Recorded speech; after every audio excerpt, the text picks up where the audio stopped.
अॼु जो जेको असांजो टॉपिक आहे उहो आहे how to show our hidden talent. मां सम्झां थो, तव्हां सम्झो था, सॼी दुनिया इहो ॼाणे, बल्कि सॼी दुनिया ॼाणे थी त हर ॿार में मुख़्तलिफ़ टैलेंट हूंदो ई हूंदो आहे, ठीकु आहे। पर मां हिन ते हिकिड़ी शर्त रखां थो त तव्हांखे इहो करिणो आहे जो पंहिंजो जेको टैलेंट आहे तव्हां में उहो तव्हां शो कयो। जेको टैलेंट आहे तव्हांजो, मां सपोज़ थो कयां तव्हां मीडिया में आहे, ठीकु आहे, तव्हांजो मिसाल तौरु पढ़ाई में आहे, तव्हांजो स्पोर्ट्स में आहे, तव्हांजो स्पोर्ट्स में मुख़्तलिफ़ गेम्स अची वञनि थियूं, तव्हां उन में टेनिस वग़ैरह जंहिंमें बि, या तव्हांजो ॿी का शइ, या तव्हांजो एजुकेशन में अहिड़े सब्जेक्ट ते आहे, फिज़िक्स ते आहे, केमिस्ट्री ते आहे, बायोलॉजी ते आहे, मुख़्तलिफ़ आहिनि, त तव्हां उन ते PhD कयो, या तव्हां उन ते अहिड़ी माना जेको आहे न बाक़ाइदा तव्हां अगरि तव्हां में टैलेंट आहे उहो तव्हां पाण बि सम्झो त टैलेंट आहे, पर तव्हां शो कयो। ऐं हिकिड़ी ज़हन में ॻाल्हि ॿिहारे छॾियो त हमेशह ॿिए जी सलाह ते पाण फ़ैसिलो न वठो। अगरि तव्हांखे कोई चए त तव्हां बायोलॉजी, मिसाल तौरु तव्हांखे अगरि पंहिंजो भाउ चए त तव्हां पंहिंजो जेको आहे कंप्यूटर में, त तव्हांखे एडमिशन वठी थो ॾियां, तव्हां कंप्यूटर में इंट्रस्ट वठो त, पर तव्हांजो हूंदो इंट्रस्ट कंहिंमें, बायोलॉजी में, त तव्हां न करे सघंदा उहो। त मुंहिंजो चवण जो मक़सदु इहो आहे त तव्हां उहो कमु कयो जंहिंमें तव्हांजो इंट्रस्ट हुजे, उहो न कयो जेको तव्हां माण्हू फोर्स था करनि, उहो न कयो जिते माण्हू तव्हांखे फोर्स था कनि। तव्हां कयो उहो जेको तव्हां में टैलेंट आहे, मीडिया में टैलेंट आहे तव्हांजो, या मुख़्तलिफ़ कैटेगरीज़ आहिनि एजुकेशन में, तव्हां उहो कयो। या तव्हां ॿिए जी मीन्स न सोचो, ठीकु आहे न। इहो तव्हां बि सोचो था त हर ॿार में टैलेंट हूंदो ई हूंदो आहे, त मीन्स अगरि अॼुकल्ह अहिड़ा बि माण्हू आहिनि जेको अगरि तव्हां टैलेंट आहे तव्हांखे उन ते रोकनि था, त तव्हां इहो न कयो, छो जो जेकी मां थो चवां उहा फील्ड बेस्ट अथई, पर ईअं न कयो। अगरि जंहिंमें तव्हांजो जेको इंट्रस्ट आहे उहो कयो त तव्हां उन में कामयाबु थींदव, ठीकु आहे न। जीअं तव्हां मां एग्ज़ाम्पल ॾिनो, ठीकु आहे, त उहो एग्ज़ाम्पल खे वठी तव्हां जेको आहे न अगरि हलंदव न पंहिंजी ज़िंदगीअ में, त तव्हां इनशाला कामयाबु थी वेंदव अॻिते।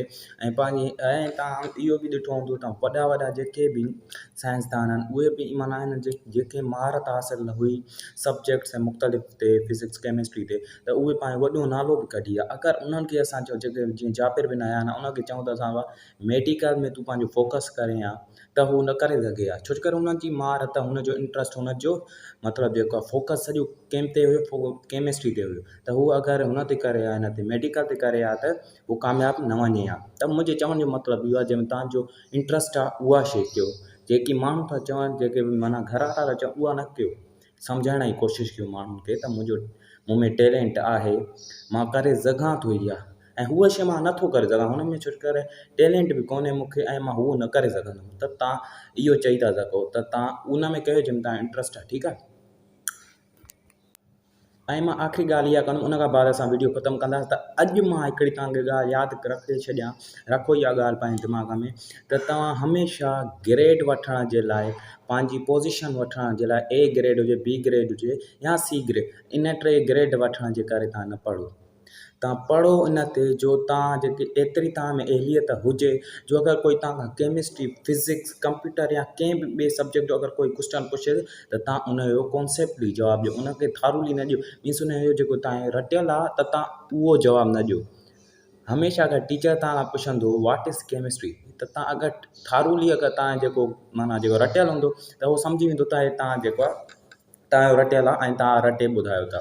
अगरि तव्हांखे केमिस्ट्री जी माना बाक़ाइदा ईंदी, बाक़ाइदा तव्हांजी कॉन्सेप्ट क्लियर हूंदो न, तव्हां हुनखे 2 लफ़्ज़ ई ॿुधाईंदव अहिड़ा जेके जंहिंमें उहो इम्प्रेस थी वञे, त तव्हांखे उहो चवंदो त बाक़ाइदा तुंहिंजो जेको आहे न मीन्स त कॉन्सेप्ट क्लियर आहे। ऐं उहो जेको स्टूडेंट हुयो उनजो न हुयो, हुनजो सॼो रटियल हुयो, भले उहो A1 ग्रेड करे ऐं तव्हां जेको आहे भले फेल थींदा हुजो, पर तव्हां पंहिंजो कॉन्सेप्ट क्लियर कयो।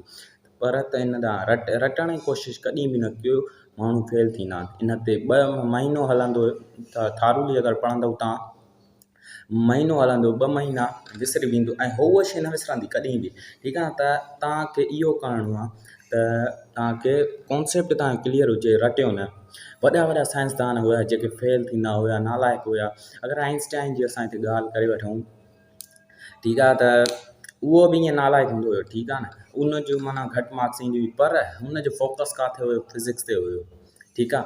त हुन पंहिंजी फील्ड चूज़ कई ऐं हुन जेको आहे मीन्स कॉन्सेप्ट हुन क्लियर हुयो। अगरि को बि अगरि तव्हां जेको ॾिसंदव न थारूली, त ठीकु आहे न। तव्हांखे जेको आहे थारूली न आहे पढ़ो, तव्हां कॉन्सेप्ट सां पढ़ंदव त इनशाला अॻिते हली तव्हां पंहिंजो नालो कढंदो। पाण नौकिरी अगरि तव्हां थारूली पढ़ंदव त तव्हांखे नौकिरी बि मुश्किल थी मिली सघे। अगरि तव्हांजो कॉन्सेप्ट क्लियर हूंदो, क्वेश्चन ईंदो को बि, भले अॻे पोइ हुजे क्वेश्चन, ठीकु आहे, पर क्वेश्चन अगरि जेको रटियल हूंदो जंहिंजो, उहो क्वेश्चन ॾिसंदो हिते वाट आहे, हिते फिज़िक्स आहे, अगरि हो चए हिते डिफाइन फिज़िक्स, ऐं जंहिंजो रटियल हुजे वाट इज़ फिज़िक्स, त उहो थींदो कंफ्यूज़ थींदो, क्वेश्चन चए छा थो, चवां छा थो चाहे, माना छा माने आंसर ॾियां। अगरि तव्हांजो कॉन्सेप्ट क्लियर हूंदो न, अगरि हिते डिफाइन हुजे कुझु बि हुजे, या हिन मीन्स हिन जूं ब्रांचिस हुजनि, त अगरि तव्हां कॉन्सेप्ट क्लियर हूंदो त तव्हां उनजो जवाबु 100% ॾेई वेंदो, ऐं तव्हां अॻिते हली तव्हां उहा ई शइ कमु ईंदी। अगरि जेकी थारूली जेकी असां तव्हां रटियो था, उहा शइ कमु न ईंदी। तव्हांखे वरी वरी चवां थो, महिरबानी करे रटियो न शइ, जेके 2 लफ़्ज़ पढ़ो, भले फेल थियो भले पास थियो, ठीकु आहे,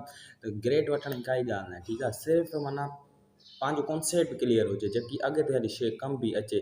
ईअं अगरि तव्हां पढ़ंदव त तव्हां नौकिरी वठी सघो था, बाक़ी तव्हां महारत हासिलु नथा करे सघो। त उमेद थो कयां तव्हांखे इहा वीडियो पसंदि आई हूंदी। अगरि पसंदि आई आहे त हिनखे लाइक शेयर ज़रूरु कजो। महिरबानी।